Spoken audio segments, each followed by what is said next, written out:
안녕하세요. 우리 삶의 깊이를 탐색하는 지혜로운 여정에 오신 것을 환영합니다. 오늘 우리는 중독이라는 다소 무겁게 느껴질 수 있는 주제에 대해 이야기 나눠보고자 합니다.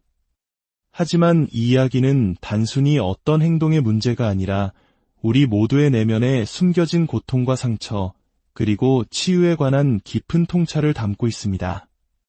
본격적인 이야기에 앞서 잠시 여러분의 너른 마음을 청합니다. 이 이야기가 지금 어딘가에서 홀로 아파하고 있을 누군가의 마음에 가닿아 작은 위로와 희망의 씨앗이 될 수 있도록 이 지혜를 주변에 나누는 일에 동참해 주시면 감사하겠습니다. 여러분의 따뜻한 나눔이 더 많은 이들에게 빛이 될 것입니다. 우리는 흔히 중독이라고 하면 마약이나 알코올, 도박과 같은 특정한 물질이나 행위를 떠올립니다. 하지만 전문가들은 말합니다. 중독의 본질은 그 대상에 있지 않다고 말이죠. 쇼핑, 섹스, 인터넷, 심지어는 일이나 운동까지 우리가 의존하는 모든 것은 사실상 같은 역할을 합니다. 바로 우리 내면의 고통을 잠재우거나 그 고통으로부터 잠시나마 주의를 돌리게 하는 것입니다. 그래서 우리가 던져야 할 첫 번째 질문은 왜 중독되었는가가 아니라 왜 그토록 고통스러운가입니다. 이 질문이야말로 중독의 핵심을 꿰뚫는 가장 아름답고도 본질적인 접근법입니다. 어떤 분은 쇼핑 중독을 겪었다고 고백합니다. 쇼핑에 몰두할 때 그의 뇌에서 일어나는 변화는 코카인 중독자의 뇌에서 일어나는 반응과 정확히 일치합니다. 뇌의 보상회로, 즉 쾌락과 동기부여를 담당하는 영역이 강력하게 활성화되는 것이죠. 중독자가 갈망하는 것은 바로 이 순간적인 뇌 상태의 변화입니다. 모든 중독은 본질적으로 감당하기 힘든 내면의 감정 상태를 스스로 조절하려는 시도입니다. 하지만 그 방식이 외부의 수단을 통한다는 점에서 문제가 시작됩니다. 약물이든 도박이든 인터넷이든 쇼핑이든 그것들은 일시적으로 우리의 뇌 상태와 생리를 바꿔줍니다. 하지만 근본적인 해결책이 될 수는 없죠. 결국 중독의 과정은 보편적입니다. 중독의 대상은 사람마다 다를 수 있지만 그 내면에서 일어나는 효과와 근본적인 원인은 놀라울 정도로 같습니다. 그리고 그 원인의 중심에는 바로 감정적 고통이 있습니다. 사람들은 견딜 수 없는 마음의 고통과 괴로움에서 벗어나기 위해 무언가에 의지하게 되는 것입니다. 이 이야기를 듣는 분들 중에는 이렇게 생각할지도 모릅니다. 그래, 중독된 사람들에게는 해당되는 이야기겠지. 하지만 나는 어떤 것에도 중독되지 않았어 라고 말입니다. 과연 그럴까요? 우리가 중독의 정의를 조금 더 넓게 바라본다면 이야기는 달라집니다. 중독이란 어떤 사람이 일시적인 쾌락이나 안도감을 느끼고 그로 인해 갈망하게 되지만 장기적으로는 부정적인 결과를 초래하고 스스로 멈출 수 없는 모든 행동을 의미합니다. 이 정의의 핵심은 행동 그 자체입니다. 특정 약물에 국한되지 않습니다. 4가지 핵심 특징을 기억하십시오. 첫째, 강렬한 갈망. 둘째, 단기적인 쾌락과 안도감. 셋째, 장기적인 부정적 결과. 그리고 넷째, 스스로 멈출 수 없는 무력감. 이 기준을 적용하면 중독의 대상은 무한히 확장됩니다. 니코틴, 카페인, 알코올 같은 합법적인 물질부터 헤로인이나 코카인 같은 불법 약물까지, 그리고 성, 도박, 쇼핑, 음식, 일, 운동, 인터넷, 게임, 포르노, 정치 권력, 부의 축적, 물건 수집까지 그 어떤 것도 중독의 대상이 될 수 있습니다. 이 넓은 정의를 가지고 스스로에게 질문을 던졌을 때 우리 사회의 대다수는 어떤 형태로든 자신의 삶에 중독적인 패턴이 있음을 인정하게 될 것입니다. 이는 중독이 특별한 소수만의 문제가 아니라 우리 사회 전체에 걸쳐 스펙트럼처럼 퍼져 있는 보편적인 현상임을 의미합니다. 우리가 흔히 마약 중독자라고 부르는 이들은 사실 거대한 중독 인구의 극히 일부에 불과한 것입니다. 그렇다면 이제 우리는 중독을 바라보는 시각을 바꿔야 합니다.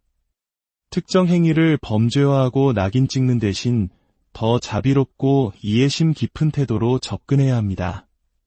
그리고 무엇보다 그 뿌리에 있는 원인을 파고들어야 합니다.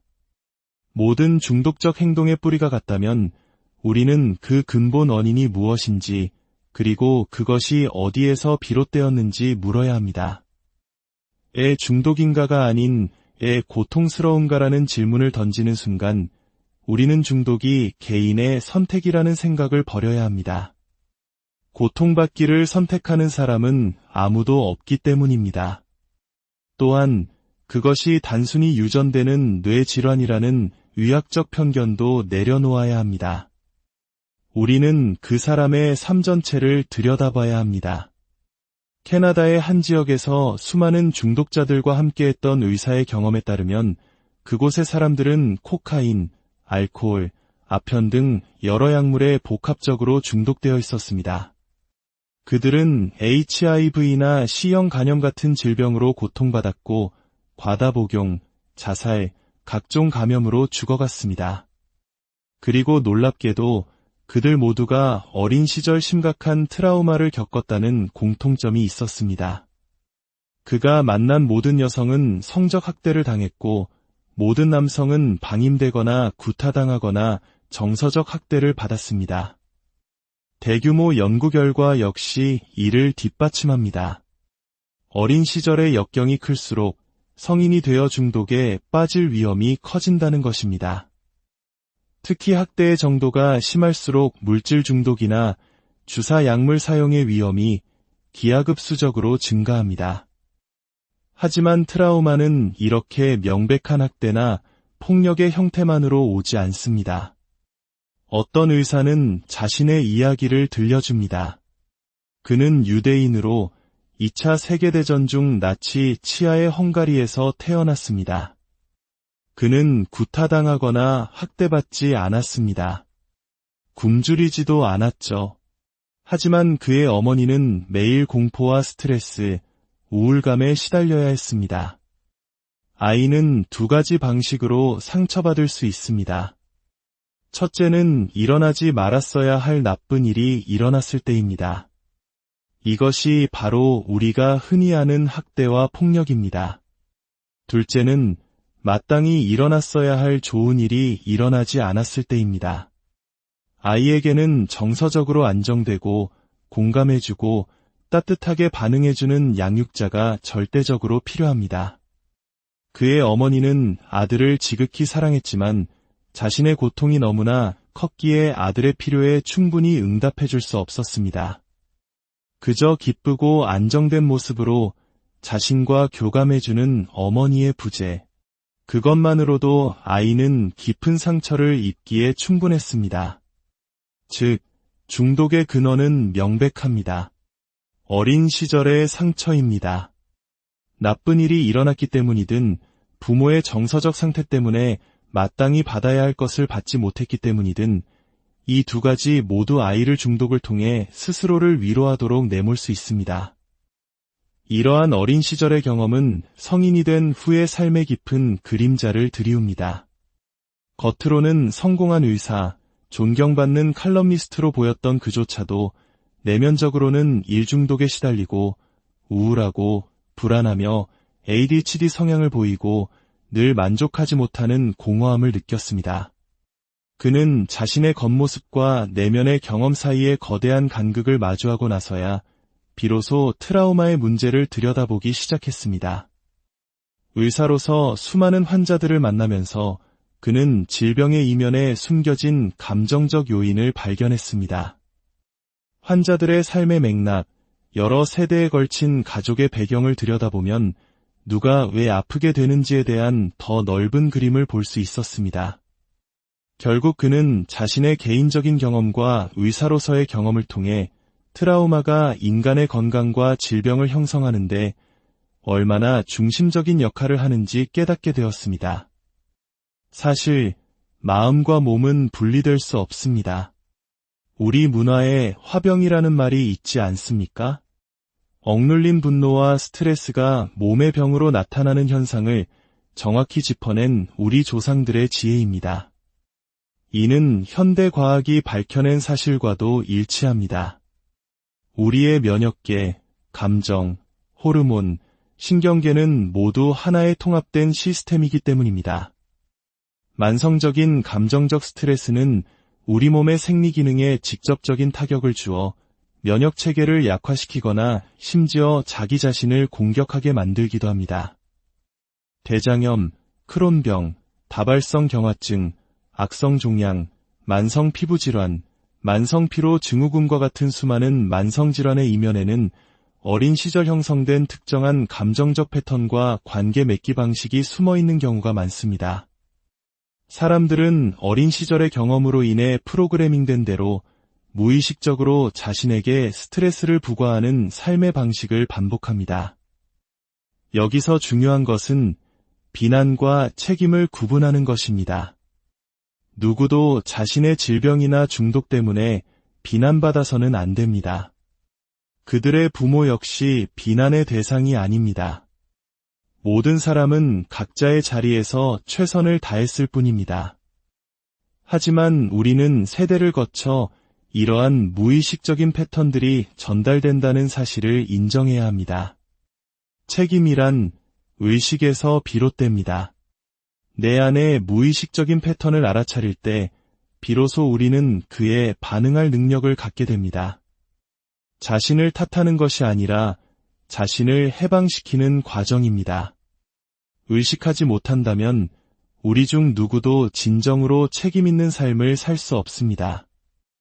어떤 이들은 자신이 중독적인 성격을 타고났다고 말합니다. 하지만 우리가 성격이라고 부르는 것의 상당 부분은 사실 우리의 진짜 모습이 아닐 수 있습니다.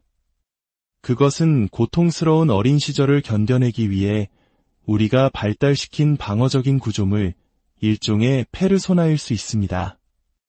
어린아이가 견딜 수 없는 스트레스 상황에서 살아남기 위해 선택한 적응 방식이 뇌에 각인되어 수십 년 후 ADHD나 중독적인 성향으로 나타나는 것처럼 말입니다.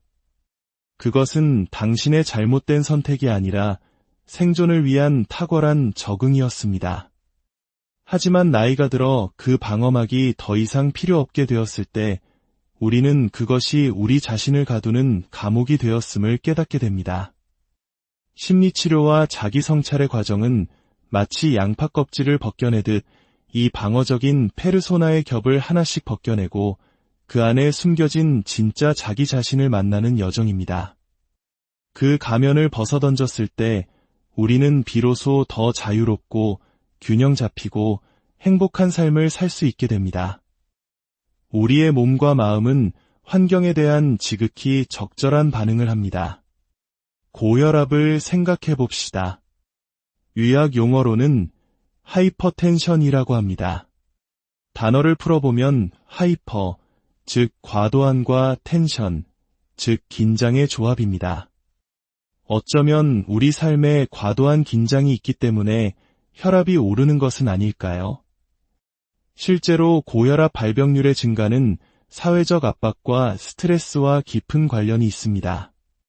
미국의 흑인 남성들이 겪는 높은 고혈압 발병률은 유전적 요인이라기보다 인종차별적인 사회에서 억압된 분노를 안고 살아가야 하는 구조적인 스트레스가 신체에 미치는 영향을 보여주는 대표적인 사례입니다. 하지만 현대의학은 종종 이러한 삶의 맥락을 무시한 채 약을 처방하거나 체중 감량을 권하는 데 그칩니다. 우리는 증상 너머에 있는 진짜 원인, 즉 삶의 긴장을 들여다봐야 합니다. 결국 모든 문제는 인간의 기본적인 필요가 충족되지 못하는 환경에서 비롯됩니다. 우리는 인간을 위한 사회가 아닌 경제를 위한 사회에 살고 있습니다. 수백만 년에 걸친 인류의 진화 과정 속에서 우리는 작은 공동체를 이루고 서로 긴밀하게 연결되어 아이들을 함께 키웠습니다. 하지만 불과 얼마 되지 않는 시간 동안 우리는 자연스러운 서식지에서 벗어나 동물원의 동물처럼 인위적이고 고립된 환경에 놓이게 되었습니다. 도시화는 사람들을 고향 마을에서 떼어내 거대한 익명의 도시로 내몰았고, 신자유주의는 공동체의 가치보다 개인의 성공을 강조하며 우리를 파편화시켰습니다. 그 결과 아이들은 점점 더 인위적이고 단절된 환경에서 자라나고 있습니다. 이러한 단절은 현대 사회의 우울증, 불안, 자가면역 질환, 그리고 중독의 폭발적인 증가로 이어지고 있습니다. 우리는 디지털 기술로 그 어느 때보다 더 많이 연결되어 있는 것처럼 보이지만 실제로는 더 외롭고 단절되어 있습니다. 우리는 서로의 소식을 소셜미디어를 통해 알지만 진짜 인간적인 접촉과 교감은 잃어가고 있습니다. 친구나 좋아요 같은 단어들은 진짜 관계를 대체하는 껍데기가 되어버렸습니다. 이 깊어지는 고립감은 우리의 고통을 심화시키고 그 고통은 다시 우리를 중독으로 내몹니다. 우리 사회가 바로 중독을 만들어내는 공장인 셈입니다. 그렇다면 우리는 무엇을 해야 할까요? 진정한 변화는 피상적인 라이프 스타일을 바꾸는 데 있지 않습니다. 그것은 우리 삶 자체를 바꾸는 데 있습니다. 행동을 바꾸려 애쓰기 전에 그 행동의 뿌리가 된 어린 시절의 상처를 치유해야 합니다. 한 여성의 장례식 이야기는 중독의 파괴적인 힘을 생생하게 보여줍니다. 그녀는 심각한 약물 중독으로 인해 건강을 모두 잃고 휠체어 신세를 져야 했습니다. 잠시 약을 끊고 회복하는 듯 보였지만 다시 돌아온 지 단 3일 만에 과다 복용으로 사망했습니다. 그녀의 친구들은 슬픔 속에서 친구를 애도하면서도 그 끔찍한 결과를 목격하고도 똑같이 약물을 찾아 헤맸습니다. 이것이 어떻게 개인의 선택일 수 있겠습니까? 그 강력한 충동의 이면에는 인간의 뇌와 영혼에 깊이 각인된 생존 메커니즘이 있습니다. 우리는 종종 우리 안에 서로 다른 목소리를 내는 여러 부분들이 있음을 느낍니다. 이러면 안 된다고 말하는 이성적인 부분과 그럼에도 불구하고 파괴적인 행동으로 나를 이끄는 충동적인 부분이 끊임없이 다툽니다. 중요한 것은 그 충동적인 부분을 악마화하는 것이 아니라 그 부분과 친구가 되는 것입니다. 그 부분이 진짜로 원하는 것이 무엇인지 귀 기울여 들어주는 것입니다. 쇼핑 중독으로 이끄는 그 부분은 사실 단지 잠시라도 행복감을 느끼고 싶다고 절박하게 외치고 있는 어린아이와 같습니다. 그 부분에 필요한 것은 비난이 아니라 연민과 이해입니다. 우리 사회는 어떤 중독은 합법으로, 어떤 중독은 불법으로 규정하며 자의적인 잣대를 들이댑니다. 담배와 술이 헤로인이나 대마초보다 훨씬 더 치명적이라는 의학적 사실에도 불구하고 우리는 전자를 너그럽게 용납하고 후자를 범죄시합니다. 이러한 비논리적인 구분은 문제 해결에 아무런 도움이 되지 않습니다. 우리는 모든 중독의 이면에 있는 인간의 고통을 똑같이 바라보고 처벌이 아닌 치유의 관점에서 접근해야 합니다. 이 모든 어두운 이야기 속에서도 우리는 희망을 이야기해야 합니다. 성 바오로가 말했듯 어둠에 빛을 비추면 어둠 자체가 빛이 됩니다. 우리 자신을 깊이 이해하는 과정은 그 자체로 긍정적인 치유의 시작입니다. 그리고 무엇보다 우리 인간에게는 엄청난 치유 능력이 내재되어 있다는 사실을 기억해야 합니다. 현대의학은 종종 의사에게 모든 전문성과 희망을 맡기지만 진정한 치유의 힘은 우리 자신 안에 있습니다. 스티븐 호킹 박사는 20대에 2년 시한부 판정을 받았지만 그 진단을 50년 이상 뛰어넘어 살았습니다. 그의 안에는 의학이 예측할 수 없었던 무언가가 있었던 것입니다. 우리는 우리 안에 그 힘을 믿고 그것을 일깨우는 방법에 대해 더 많이 질문해야 합니다. 중독의 도전을 극복하게 하는 힘은 무엇인가? 예측보다 훨씬 더 오래 살게 하는 원동력은 무엇인가? 진정한 치유, 온전해진다는 것은 무엇을 의미하는가? 이 여정을 시작하고 싶지만 어디서부터 해야 할지 막막하다면 먼저 올바른 질문을 던지는 것부터 시작하십시오. 학생이 준비되면 스승이 나타난다는 옛말처럼 우리가 진심으로 답을 구하기 시작하면 삶은 우리에게 길을 보여줄 것입니다. 당신의 학위나 자격증이 아니라 당신의 마음을 진정으로 이해하고 당신의 온전한 삶에 관심을 기울이는 조력자를 찾으십시오. 당신 자신이 당신 삶의 치유의 주체가 되어야 합니다. 부디 오늘 이 이야기가 당신의 삶을 더 깊이 이해하고 자신에게 더 큰 연민을 보내는 작은 시작이 되기를 바랍니다. 고통의 근원을 마주하는 것은 두려운 일일 수 있지만 그곳에 바로 자유와 해방으로 가는 길이 있습니다. 당신의 여정에 평화와 치유가 함께